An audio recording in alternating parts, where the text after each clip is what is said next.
બાળકને શેડા આવે ને તો એની માં કોઈ દી એવું ન જોવે કે કેટલાની હાડી છે, એ ધડનારાની હાડીએથી એના શેઢા લૂઈ નાખે. અને પપ્પો તો ઓલું હળગતો ફટાકડો નીકળ્યો હોય ને એમ લઈને નીકળે, આને આને આને આને આને ત્યાં આપણને લાગે હેરીવાળો ફટાકડો જગી ગયો છે ને લઈને નીકળ્યો. તમે જોયું હોય ને, એવો તો કોઈ લઈને નીકળે તેનો વિડીયો જ કરવો અને વાયરલ કરવો.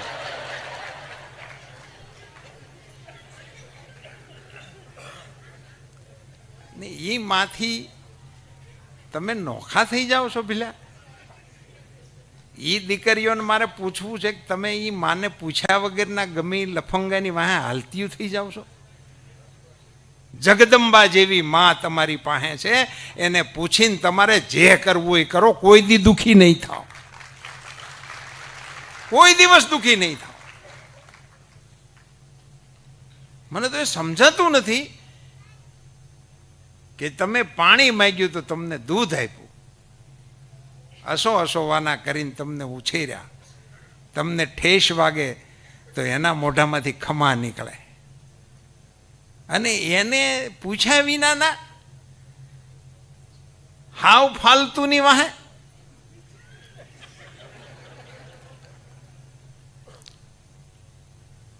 મારી દીકરીઓને નમ્ર વિનંતી છે, અને જો તમે પ્રેમના ઓઠા નીચે આવી બધી પ્રવૃત્તિઓ કરતી હો તો હિંમત રાખીને એને તમારા પપ્પાની સામે લઈ જાઓ કે આ જુગનું છે, કરો વાત પપ્પાની હારે.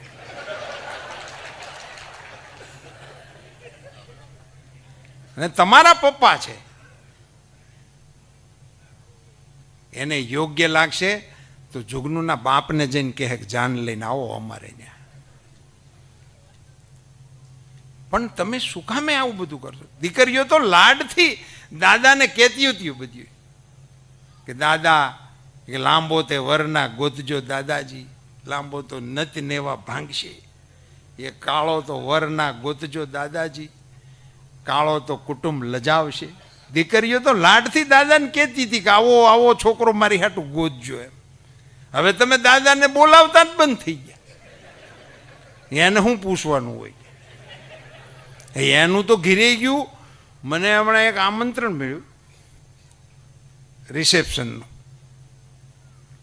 તે મેં વળી સામો વિવેક કર્યો.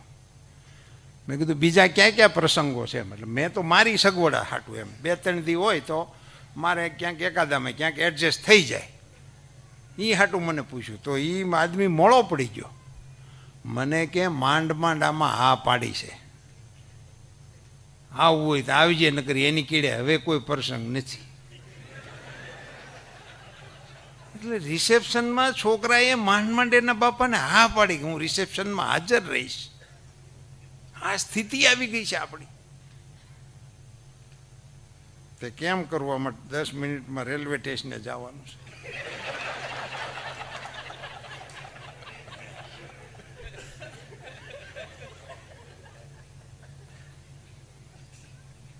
દાદાની પાસે દીકરીઓએ લાડના ગીત ગાયા છે. દાદા હો દીકરી વાગડ માના દેજો રે સહી, વાગડની વઢિયારી સાસુ ધોઈલી રે છે.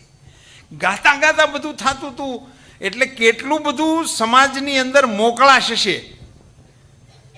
આપણે અત્યારે આપણી જાતને ફોરવર્ડ કહીએ છીએ. આપણે ફોરવર્ડ હતા કે આપણા બાપ દાદા ફોરવર્ડ હતા? એ ફોરવર્ડ હતા, આપણે તો બેકવર્ડ જેવા લાગીએ છીએ.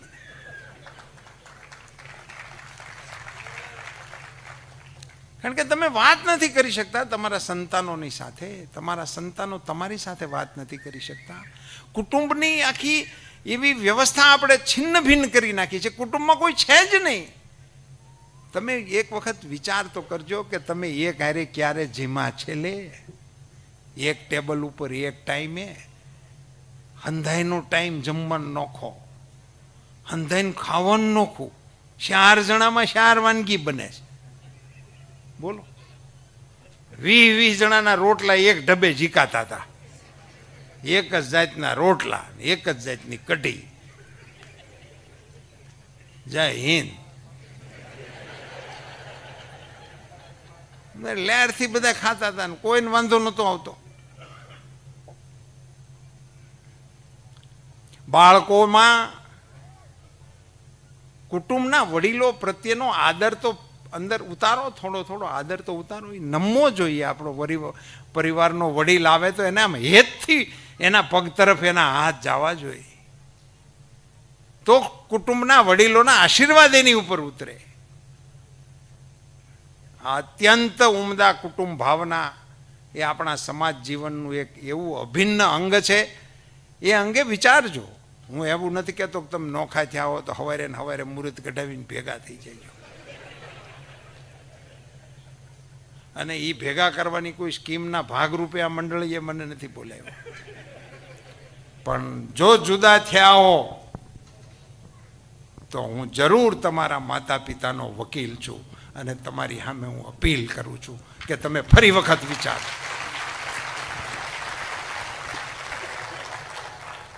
આપણો પરિવાર, આપણું કુટુંબ, અમે કયા કુટુંબના છીએ? આપણે ત્યાં વટ એવો રખાતો હતો, કોનો ભાણેજ છે, કયા કુટુંબની દીકરી છે.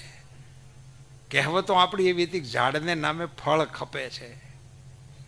કુટુંબમાં ફલાણાને ત્યાં વ્યવહાર કરવો હોય તો એ કુટુંબમાં જોવાપણું ના હોય. એ કુટુંબની દીકરી છે, દેવાય લેવાય. આ આપણા કુટુંબની શાખો હતી, એ આપણું જીવન હતું. એની અંદર મીઠાશ હતી, સંપ હતો, પરિશ્રમ હતો, એકબીજાને મદદ કરવાની ભાવના હતી, એકબીજા માટે જતું કરવાની ભાવના હતી. એ બધું આવે સંયુક્ત કુટુંબમાંથી આવે, એ બીજે ક્યાંયથી ના આવી શકે. શક્ય હોય તો તમારા માટે નહીં, તમારા સંતાનો માટે આ પ્રયોગોને તમારા જીવનમાં સાકાર કરવાનો પ્રયાસ કરજો. આપ સૌનો ખૂબ ખૂબ આભાર.